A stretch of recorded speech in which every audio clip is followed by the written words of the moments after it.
Ho, ho, ho! Merry! Random ass movie reviews with Dennis and Nate. Hey guys, welcome to another episode of Random Ass Movie Reviews. Today we are reviewing the new horror comedy holiday movie, Krampus. That's right. So Krampus is a horror holiday movie that's directed by Michael Dougherty, who did Trick or Treat, which he really nailed it with Trick or Treat, I would say, as a Halloween classic. And this one is about an ancient horror entity that is sort of the opposite of Santa Claus. He's the shadow of Santa. Yeah, but before we get into our review, we're going to give you our random ass ranking of the top 3 worst holiday movies. I'm going to start off with, it's not a Christmas movie per se. It's 8 Crazy Nights by Adam Sandler. I'm sorry, like this movie is like really the beginning of the end for me. I really felt... Of Adam Sandler? Of Adam This was Sandler. the beginning end? Oh, Oh, yeah. it wasn't Little Nicky. No, I mean that was that's when it started to go downhill. But this is when it really caught speed for me. I don't know. Okay. All right. And- Why? All right. Well, it's just that I felt this movie would have worked better maybe as a skit on one of his albums. Okay. Then you could have had the R-rated comedy because I felt like that's all that was missing. It was trying to be adult humor, like a kids holiday comedy, and it failed for me. And the voice acting so cheesy to put animation over it. Like I said, I felt would have worked better as a skit on an album. For my number 3, worst holiday movies ever is you're gonna hate me, but Scrooged. God, I do hate you. I for know. that. And it's fun. How? When I was looking up like worst holiday movies, Scrooge was always like the best. They're like the best one. First of all, before we get started, is Scrooge. But I watched Scrooge recently, and it's the tone is off, and Bill Murray is just. I love Bill Murray. I'm a huge fan, but he's just. I mean, I know Scrooge is supposed to be kind of a bitter, cynical man, but this is just too much, and I don't know. It just didn't flow for me. I almost was like, it's just too awkward. It's too all over the place. It wasn't that funny.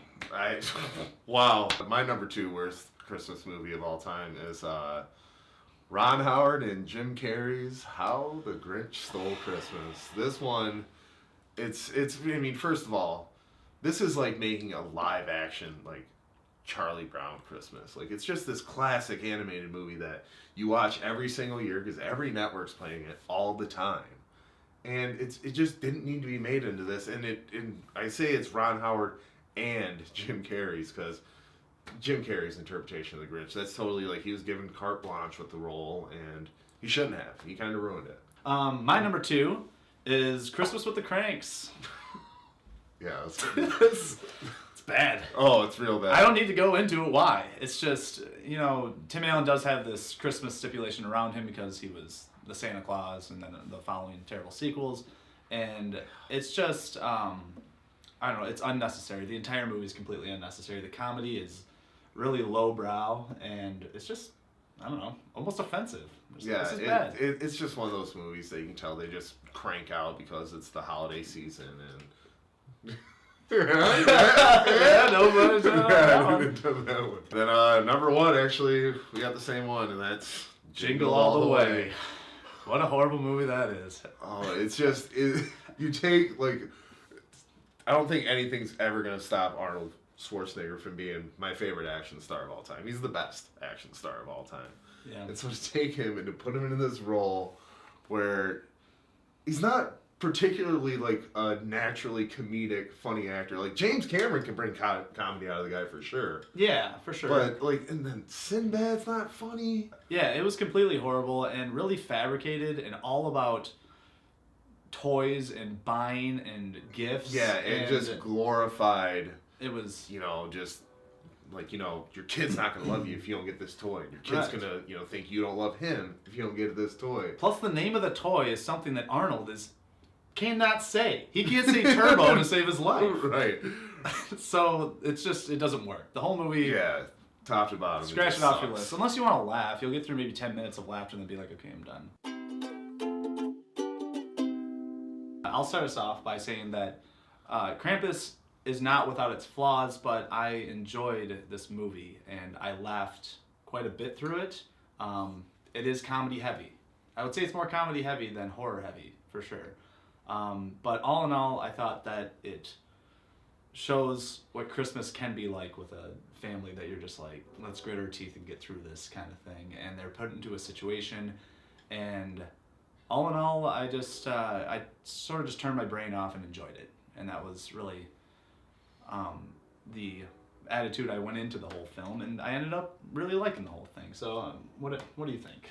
I actually did not enjoy this movie. It's like you said, how it's not without its flaws. It's not without its qualities for me personally. Like, I really enjoyed the acting. Thought acting pretty good, top to bottom, with the exception of the loud, brash aunt who plays the woman the from loud, brash lady. 2.5 Men. Yeah, I feel it's the same character over again, and it's just that I feel like the comedy in the beginning was good, but then once the horror kicked in, it fell flat. Okay. What did you think about the horror? I thought the horror was effective, but I thought it took too long to get to it. There was it's okay. You should integrate comedy in horror if it works, and I think it does sort of go side by side, but I felt like it took too long to meet Krampus and to get into the actual horror of the whole thing. So, although the comedy did work, and the aunt, I don't know, I think that woman's pretty funny, so I was okay with her. I know she plays the same character kind of, but she's kind of one note, but either way, I thought that the horror, once it started, I was a little tired. There's a lull. Yeah. There's definite lull in there before the horror actually picks up, but the comedy beforehand is funny. It's quick-witted. It's well written. I mean, wouldn't you agree? The comedy is like. Yeah. Like I said, the comedy in the beginning, and then once it shifts to the horror and the story really picks up. As you said, there's a lull. I feel it takes too long to get the story going. Sure. And also, for a good part there, you forget about Krampus because there's all these little minions that he sends after him, the toys that come to life, and all the other little things, the gingerbread man and all this stuff, and it's that, like you said, by the time you finally get to see Krampus, it's the mystique of him, this character, is just completely lost. Okay. I mean, I get that too, and you're right. For some reason, I thought Krampus was the main villain of this. I thought he was going to be the one, but instead it was more of his minions. But having said that, I liked the creature designs of the minions. The ones that they used practical effects for, I thought they were pretty cool looking, and pretty scary to a certain extent. See, I disagree. I didn't think they were that scary. I felt like at parts, or at a lot of parts, this movie, you can tell it has its references and its tie-ins, where it gets its inspiration from. There's a lot of Christmas Vacation in this movie. Yeah. There's a lot of Gremlins in this movie. Very much so, yeah. But I just feel there's moments where it's these creatures are attacking the people, and it's am I supposed to be scared right now? Or is it supposed to be so campy, it's funny? I can't tell the difference. The tone is a little off. The tone's very shifted, and also also with those presents that came to life, I was wait, the Jack in the Box? There hasn't been a Jack in the Box under a Christmas tree in 50 years. Yeah, but it's tropes. A porcelain doll. I mean, I get all that, but it was using practical effects on impractical creatures. Okay, I get that too, but I also thought that there was moments that I truly enjoyed, such as I liked when the gingerbread was coming down the chimney on the chain, and the bigger kid steps up. My favorite part of the film was the animated sequence where the grandma tells the story. I thought that was so cool. Yeah, that was and it switched up the pacing, and it was visually very appealing to me, and really set the mood for what Krampus is and what he is to her. And the animated thing stood out for me. I was this is so cool. I was so happy they threw that in there. But it really cuts the movie in half. Once you see that, you're on to horror, pretty much. Right. But also the grandma character herself, just the way the character was handled, really bugged me.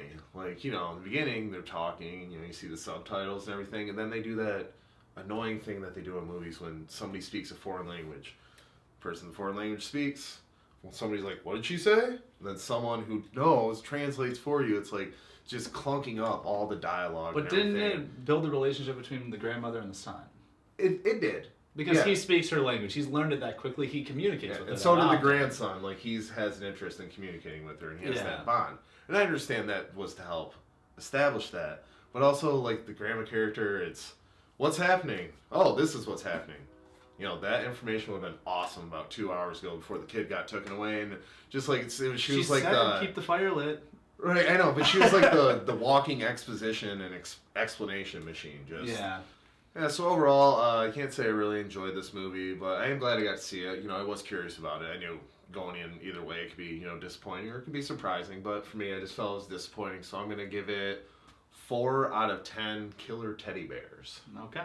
Well, I personally did enjoy this movie, and like I said, it has its flaws for sure, but I went in and I smiled through a lot of it, and I laughed, and there was some scary parts, and all in all, I really liked the last shot of the film as well. I thought was really cool, little wrap up. That was kind of pretty neat. So, all in all, I'm going to be giving this 6 out of 10 Jack in the Boxes. All right. All right, guys. Thanks for joining us again. That's our review of Krampus. Next week, we got the big one coming up. Star Wars Episode 7. Yeah. We'll be giving you our special end of the year episode where we're going to give you our top 5 movies of 2015.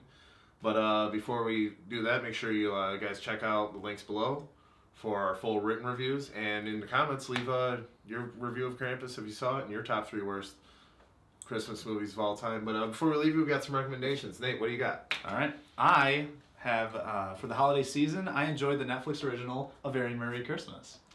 A lot of people have been back and forth. I've heard love or hate on the whole thing, but I thought it's a fun time if you like Sofia Coppola and you like Bill Murray and sort of that. It's pretty sarcastic and it's a little whatever, but it's fun cameos, fun music. Check it out for the holidays. It's good.